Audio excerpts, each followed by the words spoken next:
33 जो मुद्दे हैं ये भाई चंद्रशेखर आजाद अब सीएम बनेंगे और ये सभी के सभी ये मुद्दे पूरे करेंगे भाई चंद्रशेखर आजाद। और ये जितनी महिलाएं जो जुड़ी है ना भाई चंद्रशेखर आजाद के साथ और भी ज्यादा महिलाओं को जोड़ेगी और आगे से आगे भाई चंद्रशेखर आजाद के साथ कंधे से कंधा मिलाकर हर युवा, हर बच्चा, हर महिला, हर बुजुर्ग सभी के सभी लग रहे हैं। 2027 का हमारा मिशन है कि भाई चंद्रशेखर आजाद को मुख्यमंत्री बना रहे हैं। सबसे बड़ी बात है, उसके बाद दूसरी बड़ी आबादी है वो है महिलाएं। महिलाओं को इन्होंने धोखे में रखा क्या कह के, महिलाओं को इन्होंने धोखे में रखा क्या कह के कि महिलाओं का 33% आरक्षण का विरोध विपक्ष ने किया, जबकि सच ये है, आप सब पत्रकार साथियों, 33% आरक्षण 2023 में पार्लियामेंट में पास हो गया। इंप्लीमेंट कराने का काम केंद्र सरकार का जब से करा। मैं कह रहा हूँ 33% नहीं 50% आरक्षण देना चाहिए महिलाओं, ठीक है। और आगे बढ़ो, महिला सुरक्षित है। हम मेरठ में बात करेंगे, हम नहीं जाए पूरे प्रदेश में। मेरठ की वो जो नेशनल प्लेयर की एथलेटिक बेटी कितने दिन बाद अनुष्का पाल कितने दिन बाद 44 दिन बाद ये पुलिस है, ये कानून व्यवस्था है कि 44 दिन तक एक नेशनल प्लेयर, जब एक नेशनल प्लेयर का ये हाल है तो आम बेटी का क्या हाल होगा, महसूस करके देखो। मैं फिर आपसे कह रहा हूँ, राजनीति एक तरफ है, लेकिन वास्तविकता में सच्चाई को देखोगे तो कानून व्यवस्था के नाम पे किसी की चूड़ी टाइट करना, किसी की गोली मारना, कहीं बुलडोजर चलाना, इसके अलावा जरूरी कुछ नहीं। 32 पॉइंट आपने दिए हैं, जब आपकी सरकार बनेगी तो उस पे करेंगे, क्या मुख्य पॉइंट है और किस तरीके से? देखिए, मुख्य पॉइंट ये है, कक्षा 1 से 12 तक की पढ़ाई मुफ्त होनी चाहिए सभी के लिए, उसमें मुनाफा नहीं होना चाहिए। इलाज सभी के बजट में होना चाहिए, इतना आसान होना चाहिए कि इलाज कमी कारण किसी की जान ना जाए। इस प्रदेश में पेपर लीक बंद होना चाहिए, नौजवानों को रोजगार मिलना चाहिए, बैंकलोग भरा जाना चाहिए। आशा, आंगनबाड़ी, पंचायत सहायक, भोजन माता, शिक्षा मित्र, अनुदेशक, तमाम जो कर्मचारी हैं, चाहे वो सफाई कर्मचारी है, उनको राज्य कर्मी के दर्जे के साथ उनका जो वेतन है वो 20,000 से प्लस होना चाहिए। पुलिस के भाइयों को भी 8 घंटे की ड्यूटी, सप्ताह में 1 दिन छुट्टी, बोर्ड स्केल खत्म करके उनको वेतन विषमता दूर करनी चाहिए। पीआरडी होमगार्ड भाइयों के जवानों को भी पुरानी पेंशन लागू होनी चाहिए। प्रमोशन में रिजर्वेशन SC ST OBC को मिलना चाहिए। ग्रामीण क्षेत्रों में देखा ना, स्मार्ट सिटी देवबंद भी जब बारिश आती है, मेरठ भी कैसे भर जाता है, आपने देखा नहीं देखा? मैं कह रहा हूँ स्मार्ट सिटी बने ना बने, लेकिन स्मार्ट गाँव जहाँ 80% आबादी निवास करती है, स्मार्ट गांव बनने चाहिए। इसलिए ग्रामीण क्षेत्रों की कनेक्टिविटी बढ़नी चाहिए, वहाँ रोजगार के साधन बनने चाहिए, सड़कें अच्छी बननी चाहिए, पीने के लिए साफ पानी की, और सबसे इम्पोर्टेंट पर्यावरण की ध्यान रखते हुए सारे काम आगे बढ़ने चाहिए। सबसे महत्वपूर्ण है, जिसमें बड़ा बवाल हो रहा है, वो ये है कि शराबबंदी होनी चाहिए, क्योंकि सबसे ज्यादा जान वो दुर्घटनाओं में जाती है। परिवार जो टूटते हैं वो नशे की वजह से टूटते हैं। शराबबंदी करनी चाहिए, शराब के चक्कर में प्रदेश के युवा को बर्बाद नहीं होने चाहिए। आप सवाल भाजपा प्रदेश अध्यक्ष की टीम बन पा रही है, भाजपा सबसे बड़ी पार्टी बताती है और प्रदेश भारतीय जनता पार्टी सबसे जातिवादी पार्टी। मैं इसका उदाहरण बताता हूँ, उनकी कथनी करनी में क्या फर्क है। जब योगी आदित्यनाथ जी मुख्यमंत्री सांसद थे तो 2015 में उन्होंने जाके जंतर मंतर पे साधुओं के आंदोलन में क्या कहा कि गाय को राष्ट्र माता का दर्जा मिलना चाहिए, इसके लिए वो मुहिम चलाएंगे। और आज वो मुख्यमंत्री हम कह रहे हैं कि राष्ट्र का नहीं है आपको ताकत, तो राज्य का दर्जा दे दो। तो तब आप कह रहे हैं कि माता के दर्जे को जरूरत नहीं है, क्योंकि आपको बीफ कंपनियों से चंदा लेना है, इसलिए आपको गाय के नाम पे सिर्फ राजनीति करनी है। आप गाय माता के समर्थक है नहीं, झूठे आप गाय के नाम पे जो है राजनीति करते हैं, ये सबको समझ आ रहा है। इसलिए मैं आपसे कह रहा हूँ, वो जाति उन्होंने 8 मंत्री बनाए, 8 जातियों, अगर वो जातिवादी नहीं है तो वो जातियों के आधार पर निर्णय क्यों कर रहे हैं? इसका मतलब सबसे ज्यादा जातिवादी पार्टी भारतीय जनता पार्टी है, और जातियों को तोड़ के भाईचारा बनाने का काम आजाद समाज पार्टी काशीराम करती है। चंद्रशेखर जी सत्ता परिवर्तन यात्रा लेकर निकले हैं, बिजनौर से शुरुआत हुई है। एक नाम जिस तरीके से आपने लिखा सत्ता परिवर्तन यात्रा, बिजनौर से मेरठ आ गए हैं, जो रेस्पॉन्स मिला, अभी आगे भी आपको जाना है, क्या लग रहा है? बाकी पश्चिम उत्तर प्रदेश किसी से जुड़ा सवाल है क्या? किसी से गठबंधन करने का? दोनों सवालों के जवाब दूंगा। मैं प्रधानमंत्री जी की तरह भागूंगा नहीं, आपको जवाब देखो, गौर से सुनो। पहली बात आपने कहा सत्ता परिवर्तन यात्रा, कुछ पत्रकार साथी पूछे इसका उद्देश्य क्या है, तो मैं कहता हूं उसके नाम में उद्देश्य है कि हम लोगों को जगाने निकले हैं कि अपने हितों के लिए सत्ता को वो बदलेंगे और उसके लिए उनको एकजुट होकर काम करना पड़ेगा, आजाद समाज पार्टी के साथ खड़ा होना पड़ेगा। एक बात, सत्ता परिवर्तन यात्रा से सरकार में भय कितना है इसका उदाहरण आपने कल बिजनौर में देखा। और आज भी मैं फिर कह रहा हूँ, कुछ पार्टियां पैसे देकर लोग बुलाती हैं और जिनकी सरकार है वो तो कर्मचारियों को मजबूर करते हैं। आशा, आंगनबाड़ी, भोजन माता, पंचायत सहायक, रोजगार सेवक, पीआरडी के जवान, होमगार्ड भाइयों बहनों को, अनुदेशकों को, शिक्षा मित्रों को, टीचरों को कहते हैं कि चलो वहाँ सभा में एक एक बस लेके आना। एसडीएम को कहते हैं। यहाँ लोग इस कड़ी धूप में आप सड़कों पे उत्साह में मिलेंगे। इसका मतलब आजाद समाज पार्टी के कार्यकर्ताओं में उत्साह है अपनी ताकत बनाने। अब रही गठबंधन की बात, तो गठबंधन होगा जनता से इसलिए की जा रही है यात्रा, वरना बड़ी रैली करके हाथ लगा के निकल जाते। जनता से गठबंधन हो, हर व्यक्ति तक हमारी बात पहुंचे, हमारे मुद्दे पहुंचे, जो हमारे बारे में फैलाया गया है उसको असल दिखाई दे कि क्या वास्तविकता में जो फैलाया गया वो सही है या ये जो कह रहा है वो सही है। मैं एक अवसर मांग रहा हूँ मुझे काम करके दिखाने का, फिर आप सवाल करना कि चंद्रशेखर काम कर पाएंगे। महिलाओं के बाद हमने देखा है कि महिलाओं को लेकर आपने एक है तो क्यों एक जो होकर चुनाव लड़ने की लोग पोजीशन, कोई बात नहीं, एक होकर लड़ रहे हैं तो बाद में एक हो जाएंगे चुनाव।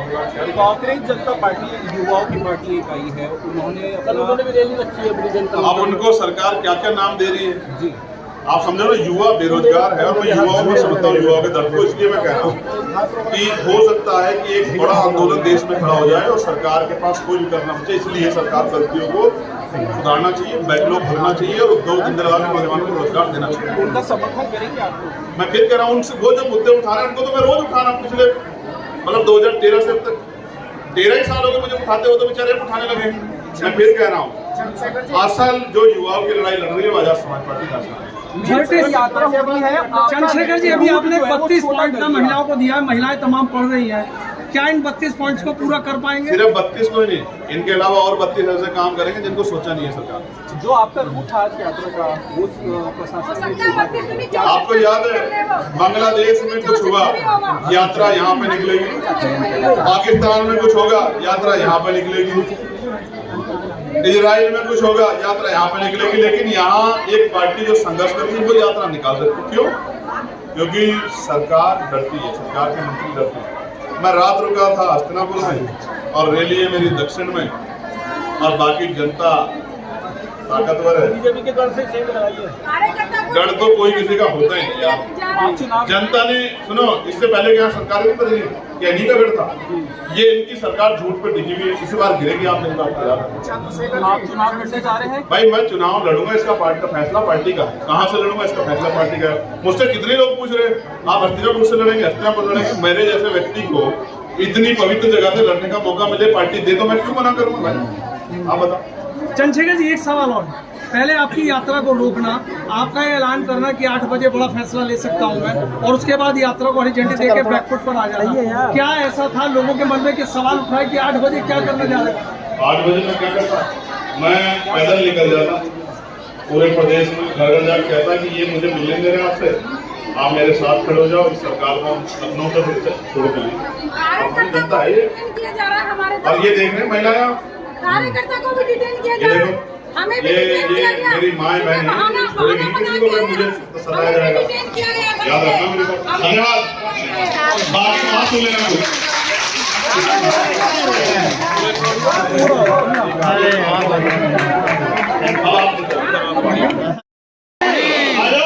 समाज पार्टी जिंदाबाद, समाज पार्टी जिंदाबाद। अच्छा, अब आप सब लोग बैठ जाओ, दूसरे वाले आए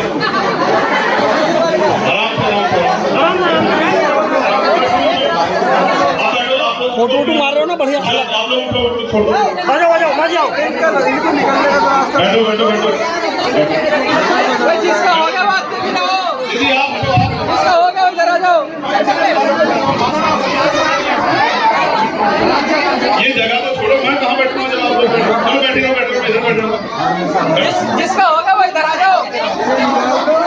ऊपर चले जाइए, ऊपर अपना हाथ छीन के ले लो। आज से ही लड़ना शुरू करो, आपस में मत लड़ो बस।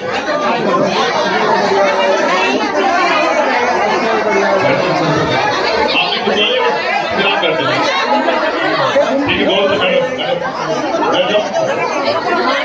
ऊपर चल जाओ।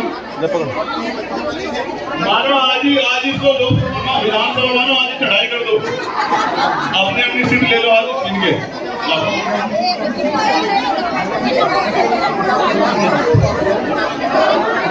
बात में लगे तो सर समझा चुका।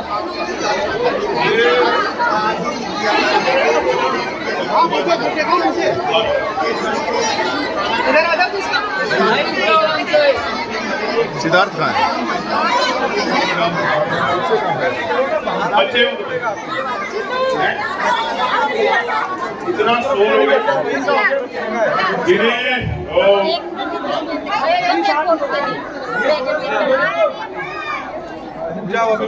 चलो दूसरी रैली का समय हो गया, बैठ गए ना। क्या कह रहे थे आप? गश्ती खुली। अच्छा अचानक बीच में मेरी नैतिकता यही कहती है कि सबको एक बार मौका मिलना चाहिए। दूर जाओ तुम। और कोई ऐसा ना बचे जिसको मौका ना मिले। खड़ा हो ये तभी है। बहन जी कहाँ जा रही हो?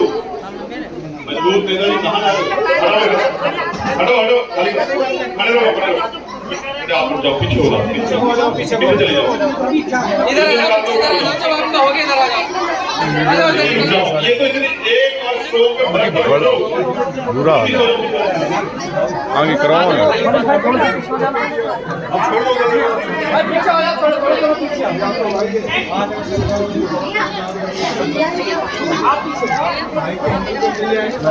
सब मिल जाएंगे, ये सब आ रही ना, पीछे होगा खींच लो जाए।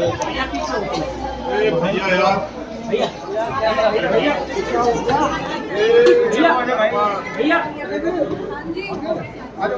चलो चाटा चलो। अब जो बच गए वो आखिरी वाली बैठ जाओ, बस बाकी जल्दी समय बहुत। आ जाओ शाबाश। बेटे आपको उठना हो गया। आ जाओ आप उतर जाओ जिनका हो गया। आइए ऊपर चढ़िए, ऊपर चढ़िए। आपकी बार में वहाँ बैठना सबसे पीछे, वहाँ बैठना करते हुए सबसे पीछे जाके। हाँ तो रिस्पॉन्स बढ़िया हो तेरी भी नंबर बन के स्टेज पे बैठ जाके दोनों के दोनों टापर है ना, दोनों कैमरे गलत एंगल पर आए फोटो को नहीं। मैं इतनी टेंशन हुई, मैं क्यों कैमरा संभाल लेती हूँ। कौन बचा जो बच के आइए, ये फायदा जो बच के घर से आइए, आइए खाली पड़ा। टेंशन मेरे ये सारे दिमाग में। हमने भी कैमरा सेट कर रखे हैं। ये देखो ऐसे नहीं बनेगी, आपको कुर्सी को समझदार होना पड़ेगा। जो बात तभी बात बनेगी, वरना कहेंगे देखो सुनते तो नहीं। इनको आप कह रहे हो कि सब कुछ बना लो,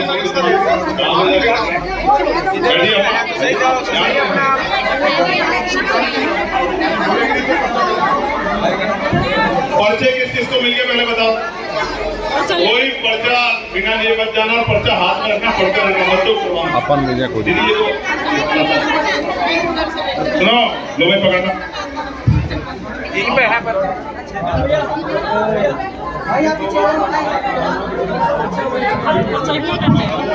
लिया फिर पर्चा। एक दियो सभी। नेताजी 2-4 देना। अरे यार सर जी दियो एक पर्चा। ये इम्पोर्टेंट है। एक दो और ले लो। भैया सभी महिलाओं का निवेदन है अपनी साइड में करते रहे। कृपया जो बची हुई है वो पीछे आती रहे, जो नहीं बची वो आगे पीछे चलते रहे, एक साइड से निकलते रहो क्योंकि दूसरी रैली का टाइम हुआ है।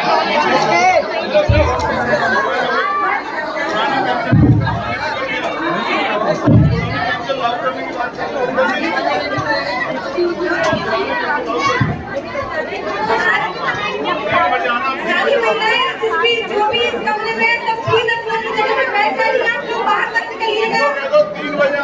महिलाओं से मेरा निवेदन है सब लोग अपने स्थान पर बैठ जाए। स्कूल का मुकाबला सरकारी स्कूल के बच्चे नहीं कर सकते हैं। अब सोचो वो कंपटीशन होगा, और वो भी कंपटीशन कब, जहां पेपर लीक हो रहे हो। मीडिया के मेरे बंधुओं, पूछो सरकार से सवाल आपके बच्चों का भी है कि एक बच्चा पढ़ के मेहनत करेगा रात भर जाके, और दूसरा पैसे के दम पे पेपर लीक करा के नौकरी रोजगार ले जाएगा, तो न्याय कैसे होगा, निष्पक्षता कैसे आएगी, आप मुझे बताओ। नीट का पेपर लीक होगा, रीट का पेपर लीक होगा, SSC GD का पेपर लीक होगा, पुलिस का पेपर लीक होगा, कोई ऐसी भर्ती नहीं होगी जिसमें घोटाला नहीं होगा। तो ये निकम्मी सरकार सिर्फ पैसे वालों की सरकार है, तो जनता इनके साथ क्यों खड़ी हो, जनता इनको क्यों ना जवाब दे। इसलिए नारा दिया है कि सत्ता परिवर्तन होना चाहिए और हमारे बोर्ड फाड़ने से कुछ नहीं होगा, हमें परमिशन हमारी रोकने से कुछ नहीं होगा। हमारे नेता यहाँ बैठे, हम लोग घर घर जाके काम करें, कितनी परमिशन रोकोगे? जब तक हमारे शरीर में लहू का आखिरी कतरा रहेगा हम इन अधिकारों के लिए लड़ते रहेंगे और हम पीछे हटने वाले नहीं हैं। हम वीर गति प्राप्त कर सकते हैं लेकिन पीछे नहीं हटेंगे। इसलिए मैं आपको कहना चाहता हूं कि हम प्रदेश के सभी परिवारों को बेहतर से बेहतर और मुफ्त इलाज की व्यवस्था करेंगे। आप अपने मन से सोचो, आज अगर डॉक्टर के यहाँ जाओगे तो 500 रुपए से कम का पर्चा तो नहीं बनता प्राइवेट डॉक्टर के यहाँ, बनता है क्या? लेकिन क्या यहाँ न्यूनतम मजदूरी 500 रुपए मिल रही है सब परिवारों को? 500 का मतलब क्या हुआ? 15,000 रुपए महीना के हर परिवार 15,000 रुपए महीना कमा पा रहा है? नहीं। जबकि केंद्र सरकार ने, मैंने लोकसभा में लड़ाई लड़ी थी, न्यूनतम वेजेस 753 रुपए कुशल रोजगार श्रमिकों के लिए करा दिया था, उसके बाद भी इस उत्तर प्रदेश की सरकार ने लागू नहीं किया। मैं आज आपको कह रहा हूं, उत्तर प्रदेश में राजकाज बनेगा तो चाहे आप खेत में काम करें या कंपनी